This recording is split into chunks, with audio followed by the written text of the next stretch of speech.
For now, though, we're going to move on to our next section. We're going to be visiting Chaos Farm. We're mixing things up this week to keep you on your toes, as you've probably realised. Later than planned, it's now time for our weekly visit to Chaos Farm. This week on the show, we're going to be introducing you to the Men Outside group, a project running at Chaos Farm that promotes a safe and supported space for those of us who may be struggling with their mental health. To tell us more, Kylie Williams joins us. Hello. Hi, how are you? I'm doing good, thank you. How are you doing? Good. Greetings. I did see you the other day, but I was like, is that Kylie? And I thought you said, is that Patrick? It was kind of like a Mexican standoff in a co-op car park. What brands are available?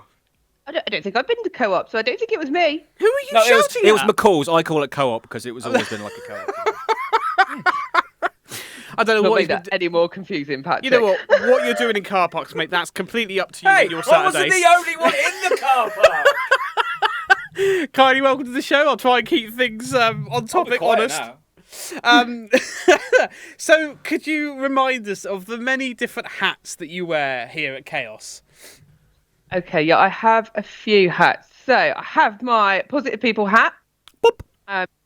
And within the Positive People team, I run a provision called Chaos Cares. So, I will get people referred to me who are thinking about working in health and social care or definitely want to work in health and social care. And we look at getting a plan in place for them, whether it's for employment, training, getting a CV together, interview prep, whatever they want, really. I also have a Who Dares Cares hat, which is on the Who Dares Works project, just same kind of style of provision, but just for a different project.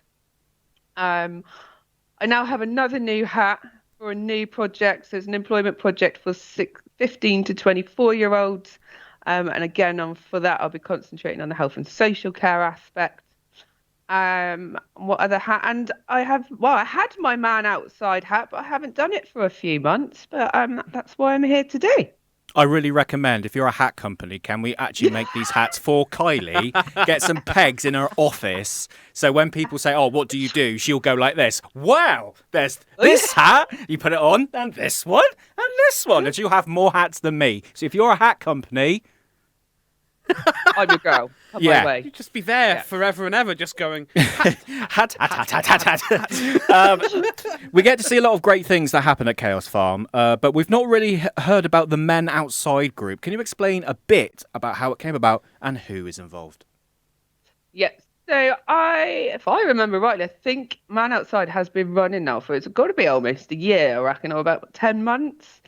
And it's because...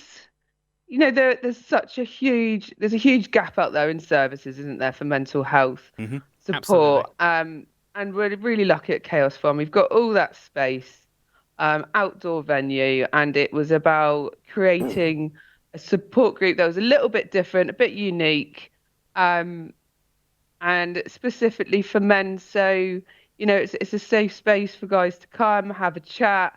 I can't say what we've got a little nickname for the camp, but I don't think it's appropriate to say on TV. Tell us off air. Right on Mix. No, don't write on Mixcloud. Well, Put it on a hat. Told me to go ahead and just say it. I was like, no, Toby, I like my job. I'm going to keep it quiet. Well, does that mean it falls to Toby if it's not allowed? If I run in the office at some point, can you tell me what it is? Cheers. We'll find out through Toby. It's fine. So yeah, it's been running for a year. So obviously COVID was around when it all started. So it was set up. So one week we would hold a bushcraft session at the farm. So it's on a Tuesday. I think the time is roughly about 10 till 3. We would all meet down the farm, and then the sessions are run by Jay from Canoe Cornwall. Mm-hmm. And it's all bushcrafty things. Like, we're down there, we're chopping down trees, we're lighting fires, we're cooking on the fire. We've made some amazing food. We've made a den. We've made filtration systems. I think there's a little video about that later. And I think the guys have now moved down. There's a yurt which is down right on the cliff. So I think the guys go down there now because I think it was a little bit muddy. It was a bit swampy at one point. That's what they do on one Tuesday. And then the alternate Tuesday, it's a virtual session from 2 till 4. on Microsoft Teams. Um, and that's and the group decides what they do with that each time. Like they've done quizzes, we've had guest speakers on from all over the world. There was one guy from Canada talking about his journey with his mental health. The guys come on and share their skills. So we've had someone teach us card tricks. I'm trying to think what else we've done. Drawing. What else? Guitars. It's whatever the group wants to do on that, really. And the benefits of having that virtual group is if someone's not quite ready to attend the face-to-face sessions, it's kind of an easy way to build their confidence and get to know the group before some people make that jump to come and down to the farm. I understand that. I mean, I've done sort of things like that before, where if you're not confident talking in front of people, there's always that option of, 1 week you can have the camera on, then the next week if you're confident about it. What do you feel makes this program special for those who take part? I think I might be a bit biased, but I think the whole thing's pretty special. It's really informal. Like we have a laugh. There's quite a lot of banter flowing about, and it's very special in the way of, like, if you come down to the farm for a bushcraft session, if you're having a really bad day, like, it's okay to have a bad day. If you just want to sit there and you don't want to do much, that's fine. Like, you're not going to be forced to do anything. And I think, like I said, is having that unique space down the farm where we can do all of these bushcrafty types of things. Like, I've learnt loads. Like, I didn't have a clue about any of it. Are you like Rambo, Kylie? I am now. I am like Rambo. Whoa. Yeah. Don't mess. Kylie, first blood. You should see me down Tiddy Woods on the weekend. I love to Tiddy Woods. I'm scared now. Down there. I've got to say, it's lovely because, like you said, having a bad day, we all have them, and it's okay to have them. And to hear you say something like you don't have to do anything, you just be there. I think a lot of times when we're having a bad day, you don't feel like doing anything. But at the same time, you want to do something, but you don't feel like doing anything. Sometimes you just want to have people around you. Break out in a song. At the same time, not doing anything. You just want the atmosphere there, and it's just enough to help you keep. At least that's what I have sometimes. When I'm having a bad day, it's just, if there's somebody around me just doing their own thing, I feel like I've got at least a base level there I can work from. And it's really lovely to see that you can do that with Chaos Farm. You talked about... Sorry, go on. Sorry. I also, until we started doing this, I didn't realise the power of being outside and in nature, like how that benefits you. Does that make sense? Yeah, absolutely. Like, I've heard people say it, and then it was like to actually see it in action, I was like, wow, this works. Kylie is one with nature. Yes, I was not before, but now I'm like, I might just go for a walk. Like, just being outside. I must admit, I did a lot of gardening the last couple of weeks, and I must admit, it did make me feel a lot better. Even when I was having a bad day, I still felt the energy to actually go outside, enjoy the sun, and do some gardening. And I always felt better because of it. Even just being outside and having a drink, on breaks, just having a glass of water there. It's just positive. It's positive hormones when you go outside and stuff. Like I play rugby 2 times a week, and it's like, if I didn't do that, I would just be I'd need to go outside to do something. There's something about natural light as well. I don't know the scientific stuff behind it, but that can be very helpful. Now, obviously, you've talked to us about the activities, of which there are plenty. When does it take place down there? I said, so it's every Tuesday. So one Tuesday you're at the farm doing the bushcraft from, I believe it's 10 till 3. Then the other Tuesday is virtual. I believe that next week is a virtual session, so then it'll be bushcraft after, and then it alternates. It is on come rain or shine. I was actually dreading it going down there the first time that it was chucking it down, but it was actually quite fun. Did you have appropriate footwear, Kylie? I did. The amount of times I was quite funny as well. And also, it helped me conquer my fear of cows. I was a bit scared of cows. Never stare a cow in the eye, because they will chase you. Really? Yeah, I learnt that when I was 8 years old. Oh, that explains so much. Yep, I was on a bungee cord and I still tried to run away from my mum. What are you talking about? Sorry, I couldn't resist. I'm going to be a bit more serious now. So, do you think, obviously, the pandemic is affecting everyone? Do you think it's played a part in an increase for those who may be struggling with their mental well-being? And how do you think a holistic, practical approach outside can help? Oh, this is a deep question. I know, right? Sorry, I couldn't resist. Uh, I would have asked a stupid one. I think it's had a massive effect, hasn't it? 'Cause a lot of people out there, a lot of people that we support and positive people, they live their weeks for going out and attending groups, support groups, and that all of a sudden was just taken away from them. And I know a lot of places, adapted and was doing it virtually, but it's not the same, is it? It's not the same as getting out there and doing. So yeah, it's had a massive impact. And then what was the next bit? Holistic approach. Yeah, sort of the practical approach outside. How just getting into it and getting into nature yourself. Yes, and like I said a minute ago, I didn't realise the power of actually being outside and in one in nature. And I think we've seen a massive increase in people's attitude, like the positive attitude. You can start. It's like people are kind of seeing the light, things are going back to normal, and it's about starting to access those groups that are out and about, that people feel comfortable going out and doing the things they like Patrick's just saying, now you can go out and play rugby, get out and do it. And things are starting to open up more. Like, a lot of people have had a lot of things on hold. A lot of people have been on furlough. They don't know what's happening job wise. It's just starting to move on and put things in place and access that help and support if needed. I think we've all talked a lot about mental health a lot more recently because it's affected so many people. And Alex here, obviously in the building, has made a short film to advertise what he's now filming, his main film about mental health during the lockdown. Plug. Keep an eye out for that one, guys. I'm getting some funny looks, so I'm going to move on swiftly. But yeah, that's Waiting for the Ice Cube to Melt, I believe, if I can remember correctly. Yeah, there we go. Getting a funny face, but I think I've got that right. But again, it's all mental health, and a lot of people are struggling so much, and the power of being outside, even just doing anything with other people right now, even at a distance, it's so helpful. Just getting out of the boxes that we've been trapped in for so long. Yeah, and I think people have got quite not content, but it's kind of like I've been in their own bubble for so long. It's like it's hard to see the way out, isn't it? To build that confidence, take that first step, and reach out and be like, I need some support, like to get out and it's taking it in your own steps, isn't it? At your own pace. The first step's making that phone call. Like I said, one of the perks with the man outside is that actually, if you're not quite ready to leave the house yet, or you need to, build yourself up to it, do the virtual side of things. You can just do that each fortnight if you want. Don't have to have your camera on. You don't have to say anything. Whoever's running the session will just need to see you and check that, for like confidentiality, GDPR reasons, that all is okay. Yes, just taking that first step. Is there any additional support available to those who attended, Kylie?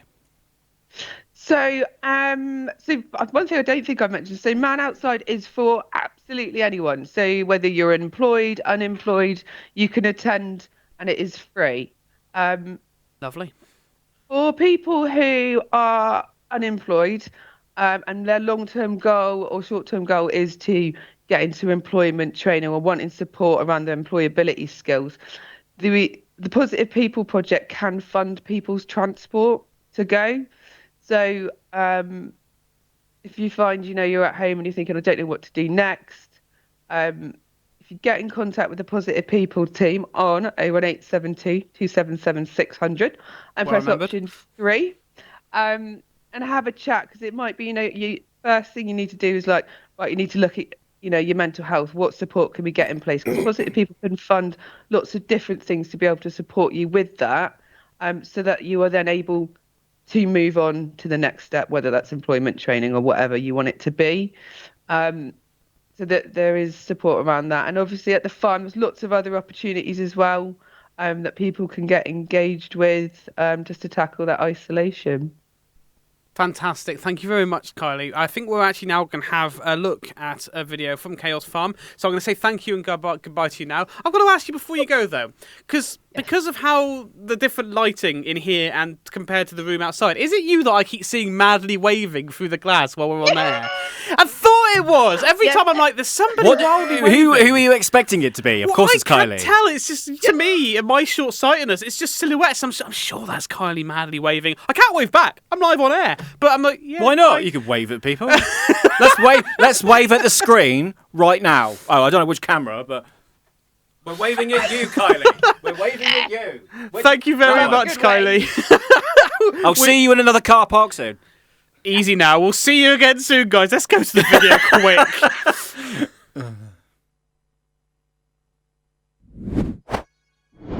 Hello, so we are in a different part of Chaos Farm today and we are joined with Kylie and Jay and some of the Men Outdoors group, which is fantastic. So I don't know which one of you wants to kind of chat first. Evidently Jay. Put your hands up. Marvellous. I'm directing. You're directing. So, Marvellous. Okay. Whichever one of you wants to. Can you Yes. just tell us generically what the Men Outside group is all about?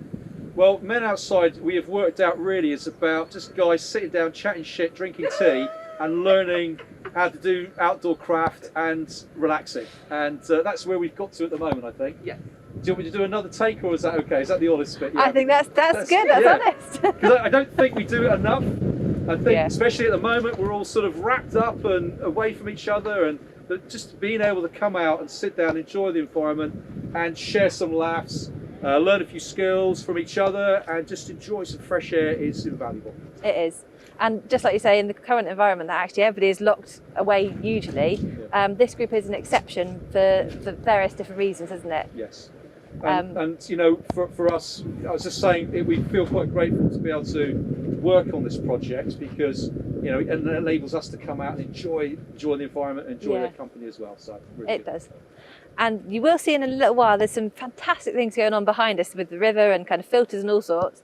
So Kylie, do you want to tell us a little bit about your filtration system? Yes, so I think there's a lot of cow poo in there, I reckon. No. So, started with a layer of charcoal. I then have some very muddy, no I haven't, I've got some moss, then some very muddy rocks, and some grass, and it seems to have produced me less brown water. And the idea behind the brown water is? So it was meant to be drinkable.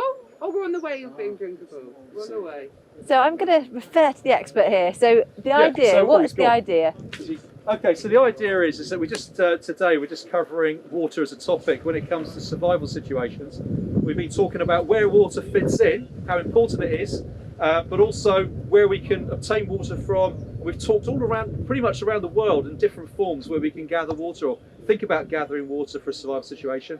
And then, so we're looking at water collection, filtration, and then purification, which is the process of boiling and reducing the bacteria within. So the filtration part, we've been using these bottles of recycle, but unfortunately, like a lot like desert island and beaches and remote areas, we have so much plastic pollution, you're quite likely to come across plastic Something like bottles this. and other debris that actually, well, let's consider how we can use that. Yeah. So at some point we will also explore how you can boil water in a plastic bottle as well. So there's a Okay. lot of uses for it, but the phase we're looking at is the filtration, and we're looking at natural materials to take the particles out, reducing the debris in the water. And they've been using this stuff here. Ooh, nice. Yeah. So this is one that Kylie prepared earlier. She's very mean. I said, go make it slightly muddy, but she then just puts all sorts in it. Well, you know, It's a real life setting. Yeah, when you were a kid and you used to be in the garden with your bucket and it was really muddy, like you made a mud pie and then tried to feed your mum it or something. That's I where think went. eye of newts, isn't there, in there? So you're stirring it like a witch. I am a just- stirring stick. But so that's the process. So it's a fun, exaggerated way of trying to filtrate some very dirty water to take it on to the next phase. So with Kylie's brown water, I'm guessing you'll go through the filtration system again with that? I say no, Jay. Yes, Yes. that's what I'm doing, Jess. Yeah. I'm guessing Fantastic. it's going to go through a few times because it still looks the same colour. It does look a little bit better than it Little did, bit like that. maybe. Just it's a little bit lighter than that one. Yeah. True. So this and is there's no positive? bits in it, so good. So muddy, no bits water, it's pretty good. Yeah, you won't be chewing on a stick. Lovely. As soon as the guys turned up at the beginning of the course, the first thing we established is we're going to need a base because the course is for a year. We're going to get all sorts of weather. Yep. It was back in the autumn when it was still lovely and dry and warm. Yeah. And we were thinking ahead. So one of the things they really wanted to get was an improvised shelter. So lucky to get a nice big tarpaulin here, and then going around sourcing some of the willow and a few bits of ash. So they managed to put a shelter together. Yeah. And we find it's here for 2 weeks. We come down, there's pools of water, and they've had to modify it. At one point, it got completely trashed, and they've rebuilt it. But every time they add something to it, it gets stronger, and it lasts longer, and it's doing really well. So they're learning through that. So it's a nice space that we got here. They use it for firewood, for keeping the kit in, project work, and just get out of the weather. So it's a good little resource we got here straight away. Perfect. So cool. Let's move on to the centre piece here, which is the main fire pit. This is the first time in this on this course we've not started by lighting the fire, because when we come down, it's priority. Get that fire lit, get on with it, because we're going to cook from it, keep ourselves warm, and then use it as a tool to create and work with materials. And today, it wasn't necessary to actually light the fire, it was just to get straight on with the filtration job. Okay. So they will then be lighting that a bit later. But this is a focal point where we can all get around and certainly get warm. It's Yes. very good. And I've just seen your little tongs and stuff all Yeah. naturally made as well. We've got tongs. On this fire, cooked full on really great meals. They've cooked bread, a couple of loaves of bread, suspended from a Dutch oven, and cooked lots of lovely meals. We get great food from you to heat up on here and prep. I love the soup that comes. Yes. I have no idea what's in it, but it's amazing. It's all really look forward to sorts it. normally. Fantastic. Just a fireplace, obviously a nice central area to sit around. And then just taking it in, really, it is quite a sort of boggy area, but we seem to be coping quite well. We've got a nice stream that was very dry back in the autumn, and it's obviously grown due to the waterfall throughout the winter. But it's really great to have this as a resource here to be able to clean stuff or do a project like this. So it's really good fun. We hopefully got some intentions. We're going to sort of maybe extend it a little bit there for storing wood and that sort of thing, so it gives a bit more space inside. My experience with the Men Outdoor virtual group was we had a little introduction, did a few little bits of chat, asking everybody how they were, what they've been doing throughout the week. And we did 2 quizzes. One was a quick little quiz of 10-15 questions, and the second one was 50 questions. I had a joke in between each question, and then we've done the outdoor group, which involved deciding how to make fire, how to put a hammock up. Then I cooked them dinner, and then we just made hammocks, and 2 of the people had to go off and do a test and showed us how to survive in the woods. So yeah, all in good experience. So my experience of an outdoors group is a space for people to meet. They might be like-minded, and it's a safe space, a welcoming space, but also can be a learning space. So it's inclusive, and the setting is important in being outside in the fresh air, which I think is healthy for beneficial for everyone, really, whether they necessarily realise it or not. Man outside for me, it's been a really good experience to get out. I live in Truro, so I struggle to get out much, so it's really nice to just go out, spend the day in nature, be with the trees and the river down there, and just hearing the tranquil sounds of that. I used to be very shy and quiet, and it's kind of nice to see my old personality coming out more. I'm able to socialise and find my old self again, which is really pleasant to see. So much skills that I've learned there, like fire lighting and trapping and whittling. Lots of things to take from and continue to work on as well.